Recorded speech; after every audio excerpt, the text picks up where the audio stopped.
मैंने कई दफा पहले कह दिया था, आज फिर दोहरा रहा हूं। ये जोड़ी थी, एक तो भाग गया, वो फिर आ गया। शुक्र है खुदा का कि उसको अकल आ गई, आ गया। आपको देख करके और भी कुछ भूले भटके जो रास्ता भटक गए थे, वो पुनः आपकी पार्टी में शामिल होना चाहते हैं। आप उन्हें पुचकार लो। हमारा किसी से कोई द्वेष नहीं है, हमारा किसी से कोई विरोध नहीं है, हमारा कोई व्यक्तिगत स्वार्थ नहीं है, हमारा कोई राजनीतिक स्वार्थ नहीं है। हम तो स्वर्गीय चौधरी देवीलाल जी के स्वप्न साकार करने के पक्षधर हैं।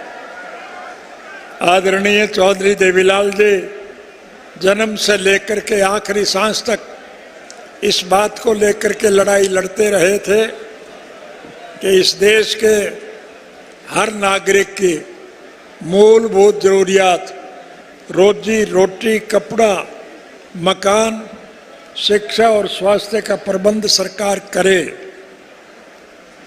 और जो सरकार ये सब करने में सफल ना हो, फिर जनतांत्रिक तरीके से उस सरकार को बदल दिया जाना चाहिए। प्रजातांत्रिक प्रणाली में जनता के सहयोग और समर्थन से सरकारें बनती हैं और फिर चुनी हुई सरकार की जिम्मेवारी होती है कि वो जनहित के कामों में रुचि ले, लोगों की मूलभूत जरूरियात पूरी करे, राष्ट्र के उज्जवल भविष्य के लिए लगन और मेहनत से काम करे। लेकिन जो सरकार ये सब ना करे, उस सरकार को बदल देना चाहिए। सरकारें तो बदलती रहती हैं, लेकिन नीतियां नहीं बदला करती। हरियाणा प्रदेश के मौजूदा मुख्यमंत्री ने पिछली दफा मुख्यमंत्री का पदभार संभालने के बाद एक घोषणा की थी कि जिस किसी साथी को कोई तकलीफ हो वो मेरी कोठी पे आके दरख्वास्त दे, मैं उसकी मदद करूं।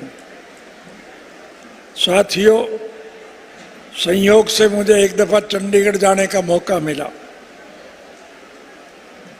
और चंडीगढ़ में मैं अपने किसी मित्र से मिलने के लिए जा रहा था।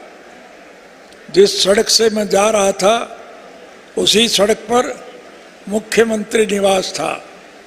मैंने गौर से देखा, मुख्यमंत्री की कोठी सुननी पड़ी थी, वहाँ एक भी आदमी नहीं था। मैंने अड़ोस पड़ोस के लोगों को बुला करके पूछा कि भाई मुख्यमंत्री निवास तो सुनना पड़ा है, लोग आते नहीं है क्या? तब लोगों ने मुझे बताया क्या करे कोई यहाँ आकर के, काम तो किसी का होता नहीं, और जो कोई दरख्वास्त लेकर के आता है पुलिस वाले पीट करके उसे जेल भेज देते।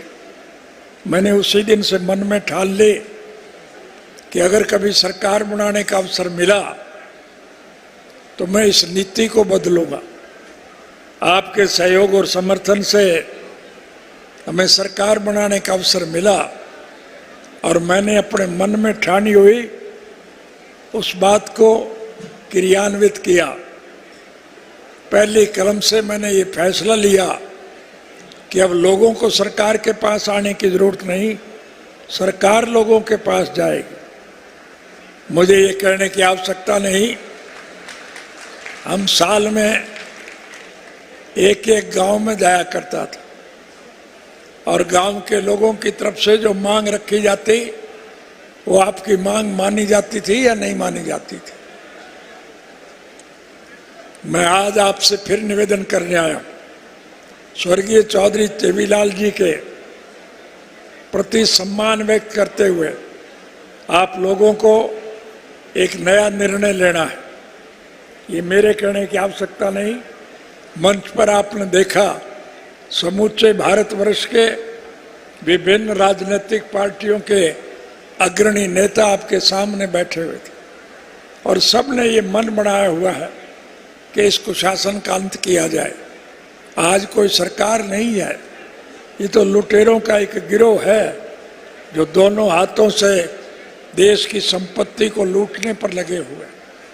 हमारा ये देश कृषि प्रधान देश, इस देश की अर्थव्यवस्था केवल खेती पर टिकी है।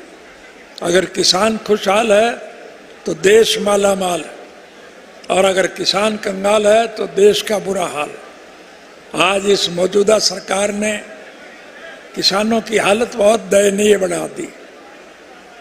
आज हमें न बिजली मिलती है, न पानी मिलता है।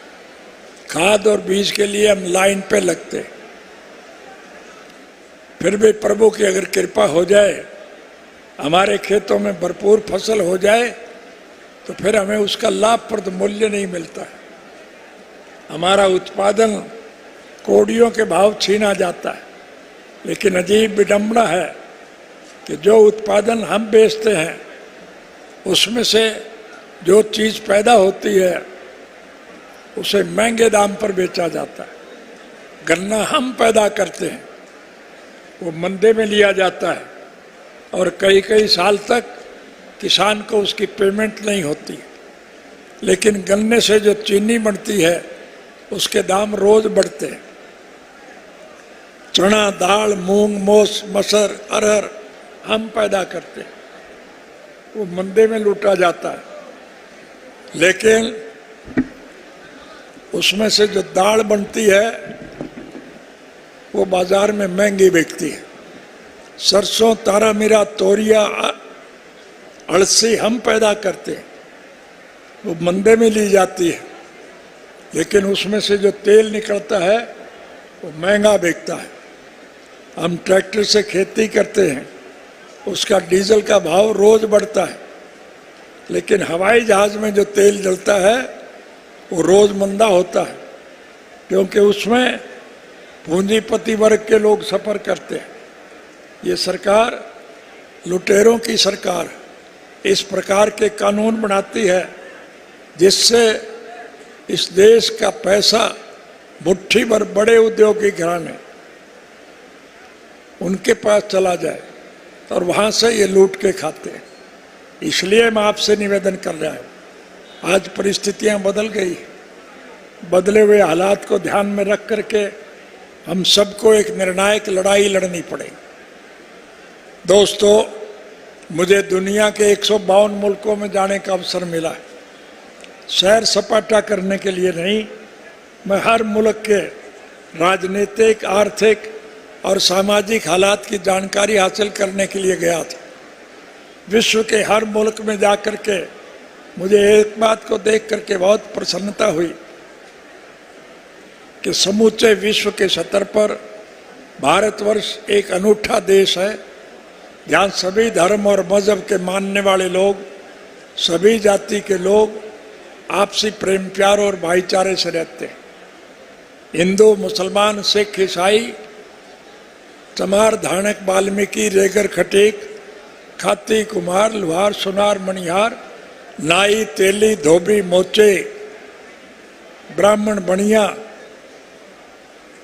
व्यापारी, कर्मचारी, कारखानेदार और मजदूर, किसान और कमेरा, आज इस देश का हर नागरिक इस कुशासन से दुखी है, परेशान है। जेल से रिहा होने के बाद मैं सबसे पहले उन साथियों का आभार व्यक्त करने के लिए गया जो पिछले 1 साल से भी लंबे अरसे से गर्मी सर्दी की परवाह किए बिना, बारिश की परवाह किए बिना, भूखे प्यासे दिल्ली के चारों तरफ सड़कों पर डेरा जमाए बैठे हैं।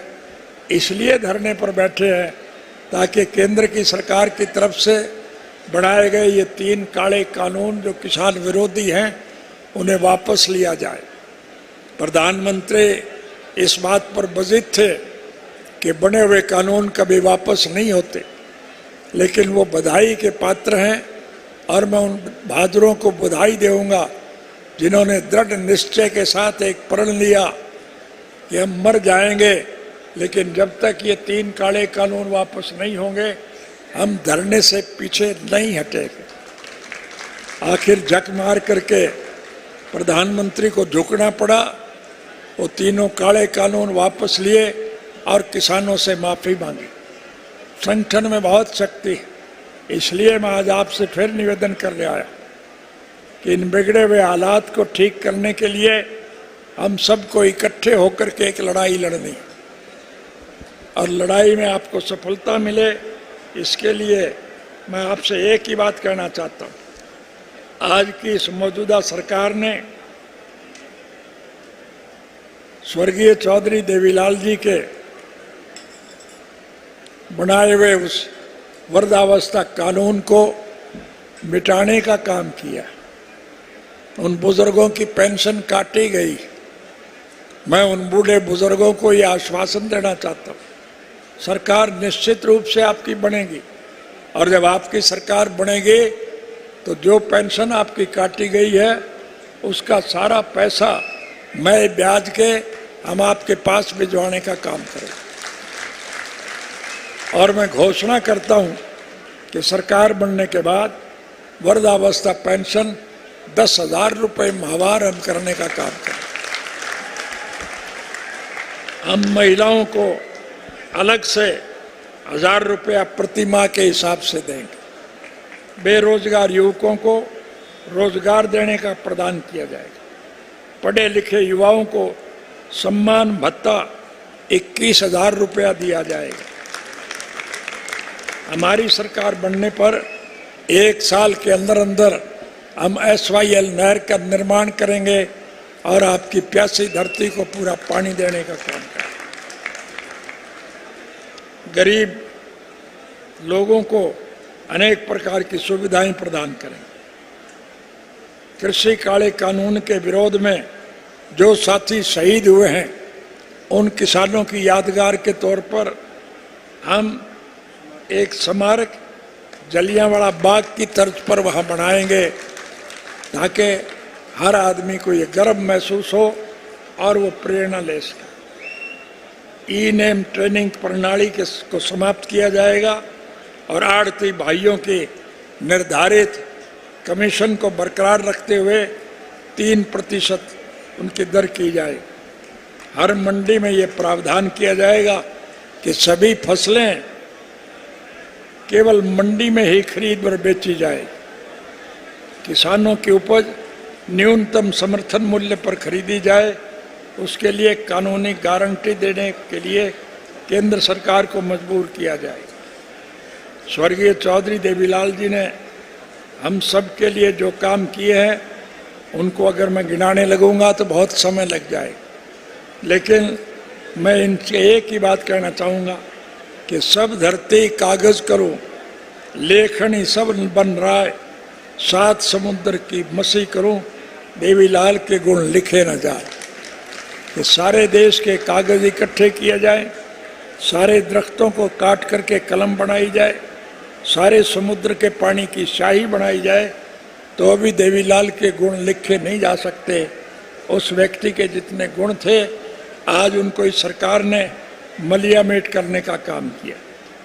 जिस सरकार के राज में 2014 में केंद्र की सरकार में 56 करोड़ 51 लाख रुपए का कर्ज था, आज 8 वर्षों में ये कर्जा बढ़कर 139 लाख करोड़ हो गया है। कर्ज का ब्याज चुकाने के लिए कर्ज लिया जाता है, कर्मचारियों को तनख्वाह देने के लिए कर्ज लेना पड़ता है। हर पैदा होने वाला बच्चा अपने सर के ऊपर 2 लाख का कर्जा लेकर के पैदा होता है। हरियाणा प्रदेश में जब हमारी सरकार गई थी, हमने सरकार के खजाने में हजारों करोड़ रुपया छोड़ा था। आज हरियाणा सरकार के सर के ऊपर 2.5 लाख करोड़ से ज्यादा का कर्जा है। उन कमबख्तों से पूछना कि ये कर्जा किस बात का है। विकास के नाम पर कहीं एक ईंट नहीं लगी।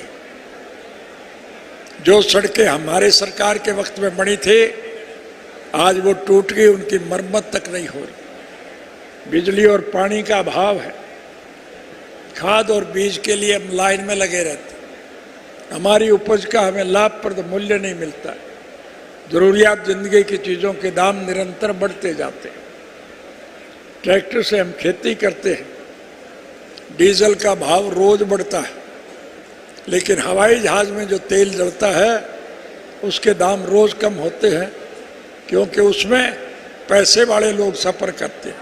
ये सरकार किसान विरोधी सरकार है, इसलिए इस सरकार का पतन करना अति आवश्यक है। आज हरियाणा प्रदेश में निरंतर अपराध बढ़ रहे हैं। 4 लाख महिलाओं के साथ,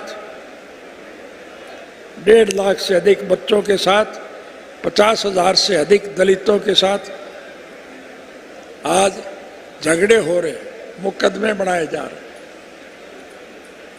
प्रतिदिन हत्याएं, 4 बलात्कार, 6 अपहरण, हर तीसरे दिन एक गैंगरेप। बेरोजगारी हरियाणा में 37.3% बढ़ी। पढ़े लिखे डिग्री प्राप्त युवक नौकरियों के लिए मारे मारे फिरते हैं। चपरासी और माली की नौकरी भी उन्हें नहीं मिलती। NCRB की 2021 की रिपोर्ट के अनुसार 42,000 दिहाड़ीदार मजदूर, हरियाणा में 535 दिहाड़ीदार मजदूरों में आत्महत्या की है। विजय माल्या, ललित मोदी, मेहुल चोकसी व नीरव मोदी जैसे कई लोग लाखों करोड़ रुपए बैंकों से लेकर विदेशों में जाकर के बस गए। कहाँ तो ये सरकार ने वायदा किया था कि हम विदेशों का काला धन इस देश में लाएंगे और 15 लाख रुपए प्रति व्यक्ति देंगे, और कहाँ आज हमारे बैंकों का पैसा मुट्ठी भर लुटेरे लेकर के विदेशों में चले गए। घरेलू गैस का सिलेंडर जो 420 रुपए में मिलता था, आज वो 1100 रुपए में मिलता है। स्वामी विवेकानंद ने कहा है कि अतिष्ठित जागृत प्राप्य वारा निबोधित, उत्तिष्ठित जागृत प्राप्य वारा निबोधित। उठो जागो और तब तक मत रुको जब तक अपने लक्ष्य तक ना पहुंच जाओ। इसलिए हिम्मत और हौसले की जरूरत है। आपकी हिम्मत और हौसले से देश में राजनीतिक बदलाव आएगा, और जब राजनीतिक बदलाव आएगा तो फिर आपको सारी सहूलियात मिलेगी। हमारी सरकार के वक्त में 3,206 बच्चों को जो हमने नौकरी दी थी, उसकी वजह से मुझे 10 साल की सज़ा काटनी पड़ी थी। जिन बच्चों को हमने नौकरी दी उनकी तो तरक्की हो गई, लेकिन नौकरी देने वाले को 10 साल की सज़ा काटनी पड़ी। अब के मैं आपसे वायदा करके जा रहा हूँ, राज बना लो। जब आपकी सरकार बनेगी तो हम हर बच्चे को निःशुल्क शिक्षा देंगे, कोई पैसा खर्च नहीं होगा। और पढ़ने वाला बच्चा यदि बीमार हो जाए तो उसका मुफ्त में इलाज कराएं, और पढ़े लिखे युवक को उसकी योग्यता के मुताबिक नौकरी देंगे। हर बच्चे को नौकरी देंगे। किसी योग्य बच्चे के माँ बाप ने किसी मजबूरी में वोट चाहे कहीं भी दिया हो, हम उसमें वोट की राजनीति का दखल नहीं माने। हम हर बच्चे को नौकरी देंगे। 3206 बच्चों को नौकरी देने की वजह से मुझे 10 साल की सज़ा हुई थी। अब के मैं लाखों बच्चों को नौकरी दूंगा, चाहे बाद में मुझे फांसी टूटना पड़े। मुझे उसकी प्रकाश जिंदाबाद जिंदाबाद जिंदाबाद। इसलिए मैं आपसे निवेदन करना हूँ, हिम्मत और हौसला कायम रखो। आपसी प्रेम प्यार और भाईचारे से मिलजुल कर देश के इस दूषित वातावरण को बदलने में अहम भूमिका निभाओ। आज समूचे विश्व की निगाह आप पर टिकी है। आपकी हिम्मत और हौसले के हर साथी इंतजार में बैठे हैं। आपकी हिम्मत से परिवर्तन आएगा। कमेरे इस देश के राजभाग के मालिक होंगे और लुटेरे जेल की सलाखों के पीछे बंद किए जाएंगे। ये मैं आपसे वायदा करता हूँ। सीधी जाटी भाषा में एक ही बात आपसे कहना चाहूँगा, राज बना लो, फिर थारे सारे खोट में काट दूंगा, तुम्हें कोई दिक्कत और परेशानी नहीं होगी।